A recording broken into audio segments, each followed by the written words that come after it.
So in the last lecture, we stopped into this slide number 62. So we're going to start from this one. Okay. So 63. So initial oxygen deficit, I think already I mentioned that when it is the zero distance or zero time, then it is the initial deficit. I showed you in the first graph. At the beginning of the DO sag curve, it is the point where the waste discharge mixes with river water. So initial deficit is the calculated as the difference between the saturation DO and the mixing DO. So this is the initial deficit D0, DOS minus, this is my mixing, right? So this is my mixing. So I'll solve a problem and I'll show you how to do all of those. And this is the initial deficit, this is the concentration of dissolved oxygen at the saturation level, and this is definitely the mixing after the mixing weighted average. So a mass balance diagram of DO in a small reach of river is shown in below. So because in this case what is happening, so in here we have a river water coming in, then the waste is coming in here, okay? So and A is stands for, like, say, entering from atmosphere, right? So mass of dissolved oxygen that is entering from the atmosphere. P is the mass of the dissolved oxygen that is coming from algae photosynthesis during the daytime, right? So these are the one contributing. These are the one contributing user. These are the one users. B is basically consumed by benthic demand, benthic fauna. M is by the carbonaceous microorganism, right? Microorganism for like, say, carbonaceous BOD. And N is the nitrogenous BOD, that microorganism that is consumed by the nitrogenous BOD, things like that. R is basically used by the algal respiration, especially during the night time, things like that. And then this is the going out, right? Whatever is going out means this plus this plus this plus this minus this minus this minus this minus this is equal to this. Okay, so that's how we can say that. Now in here it seems to be very complicated. I have 4 sink and 3 contributor, right? And these are also I mean, this is also contributor, but these are always there.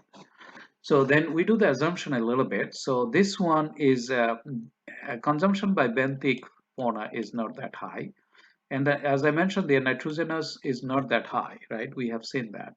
And this is not really also real algae aspiration. It could be sometimes zero. If we don't have any algae in the river, then it's not there. So similarly, so this one is also zero contribution, because if we don't have any algae, then not there. So that means my refined after assumption, it becomes like that. So I have a 2 contributor, 1 basically users, right? 1 users or consumptions, things like that. So that's what we are going to use to develop the model. So the rate at which dissolved oxygen disappears from the stream as a result of microbial action is exactly equal to the rate of increase of DO deposit. That means this is basically another way we can call it, like, say, it's so on the relationship that is following, with an assumption that a saturation value for DO remains constant because it depends on the temperature, and if temperature is not changing, that means DOS would be constant. So DDOS over DT would be equal to 0. The differentiation of the equation D deficit that we saw before, 416, would be becoming like that. So from here, we can say this is equal to negative this. That means this is equal to negative this. This 417.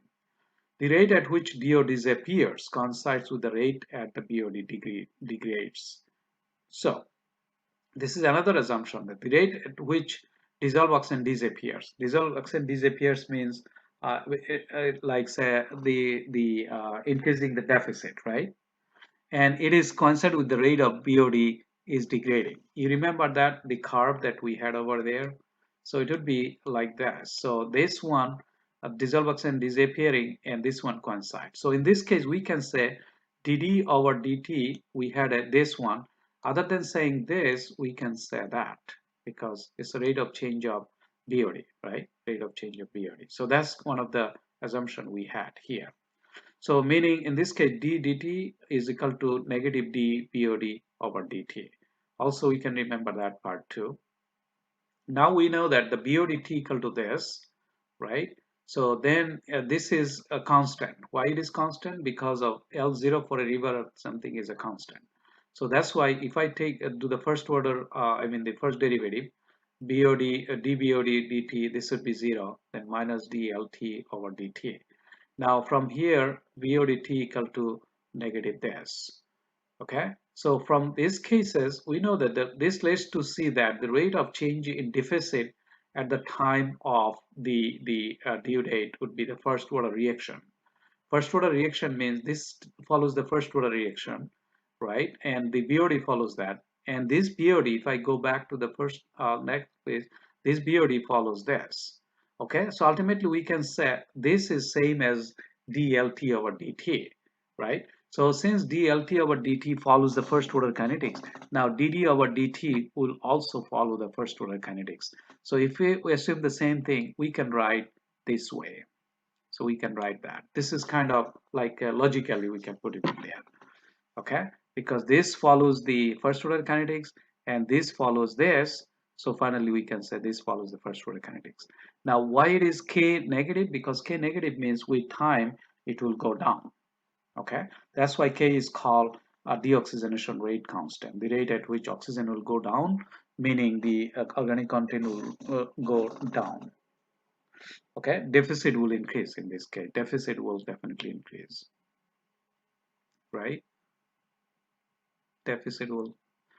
Now here the K is defined as K1, okay? Because we might have another one, that's why we have to do this way. Deoxygenation rate constant, okay?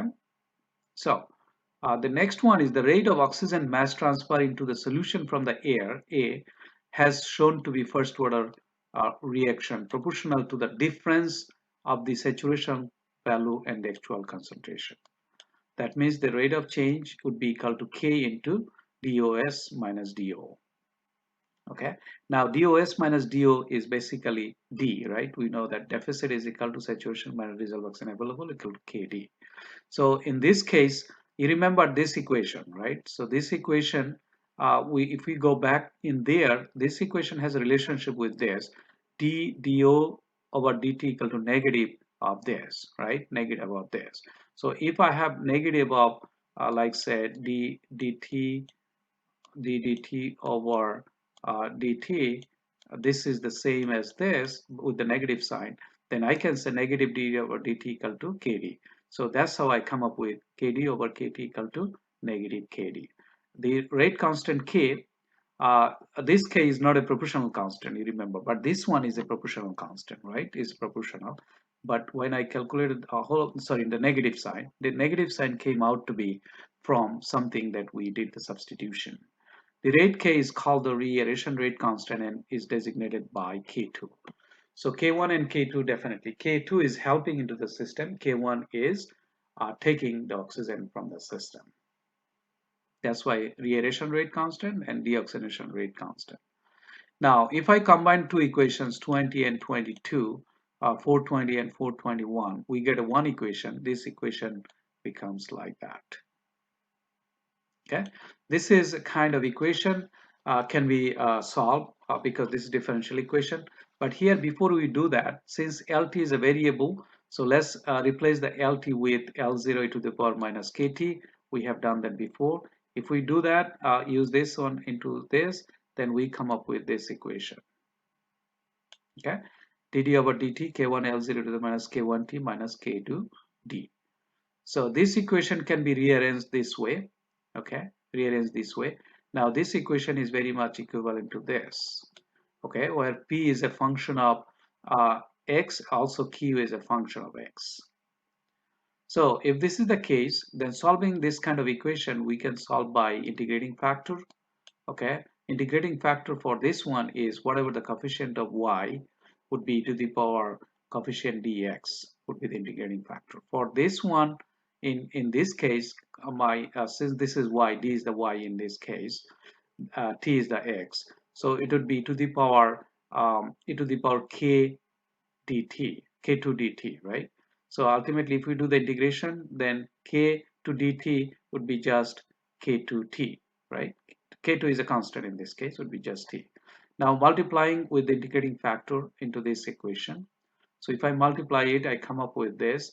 Then if I rearrange separating variables and integrating, I come up with this. Then finally, t e to the power k2 t equal to this. This is the integrating, like say, constant. So now we have to know how to get rid of this. We know initial condition and boundary condition. So in this case, the initial condition, boundary condition, d equal to d0 when t equal to 0. If I put the values into this equation, t equal to 0 and d equal to d0, then I can come up with the equation c equal to this. Now I can go back, put the c value into the equations. Which equation is that? This equation 23e.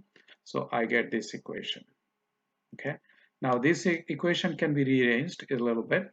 If I rearrange the equation becomes like that. So this is my equation that I'll be using for the like say, for the purpose of deficit, calculating the deficit, oxygen deficit. D equal to K1 L0, K2 K1 e to the power K1T minus e to the power K2T plus D0 e to the power E2T in there. Okay, so you see the L0 and D0 are there. L0 is the ultimate BOD after the mixing, so we should be able to calculate it, right?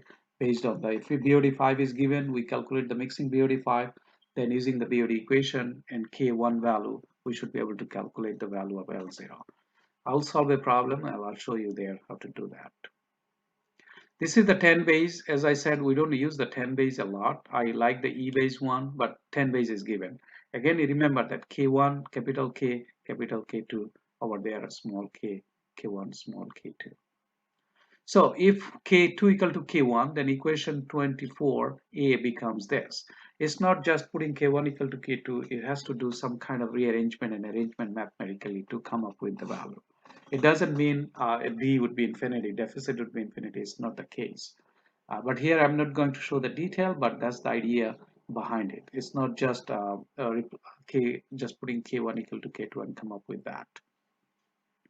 Okay, then the other terms, all the terms are explained several times. So now we need to know what is the critical point, right? At critical DOC or critical DC, things like that. Since we know the equation D, so this is my D equation, right? So this is my equation D, right? Equation 424a. If I take the first derivative of this equation and put equal to 0, then calculate the value of t from there. So it should be either maximum or minimum. So if I do the double derivative is negative, then d is the max. If I do the double derivative, put equal to 0, is come out the positive, d would be the minimum. This is the concept of maximum minimum.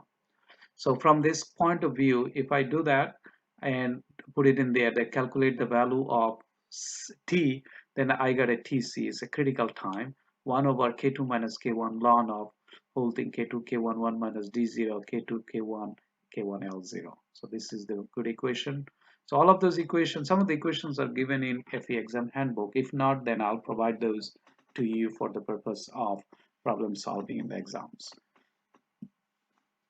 So the corresponding deficit, that means DC, critical DC, the maximum, this is the max, K1 divided by K2 L0 e to the power minus K1 K TC. Now, if we have a K1 equal to K2, we can get a value of TC, also value of DC. Value of DC, this will cancel out, would be L0 to the minus K1 TC anyway.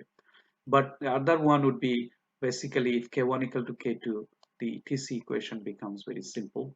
A lot of terms are gone and corresponding DC would be just this.